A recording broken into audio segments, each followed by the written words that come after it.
तर मी काल एक व्हिडिओ अपलोड केला होता की साक्षी आणि परमवीर दादाचे बाळ नाही आहे म्हणून. तर बरेचसे लोकांनी कमेंट केले होते की काय झालं बाळाला, काय झालं अचानकच, बाळ तर आत्ताच डिलिव्हरी झालं होतं, खूप छान होतं, असं तसं बोलत होते.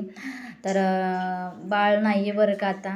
आणि बाळाला काय झालं त्याचं कारण म्हणजे तुम्हा सगळ्यांना माहीतच असेल, कारण जे त्यांचे व्हिडिओ बघतात त्यांनी त्यांच्या व्हिडिओमध्ये सुद्धा सांगितलं होते की बाळाला काय प्रॉब्लेम आहे ते. तर बाळाला त्या 3 महिन्याच्या सोनोग्राफीनंतर डॉक्टरने सांगितले होते की बाळाला हार्टमध्ये प्रॉब्लेम आहे, तर तुम्ही ऑपरेशन करा. पण त्यांनी ना बाळाला जे प्रॉब्लेम आहे ते माहीत असतानासुद्धा ऑपरेशन केलं नव्हतं. कारण डॉक्टरांनी सांगितल्यावर त्यांनी म्हणले की पहिल्याच्या वेळेस कुठं डॉक्टर वगैरे नव्हते, तर लेकरं असंच व्हायचे, तर आम्ही बाळाला ठेवणार, जे होईल ते आम्ही बघू असं म्हणून ठेवले होते. तर त्यामुळे त्यांना आज हे सगळं बघावं लागत आहे.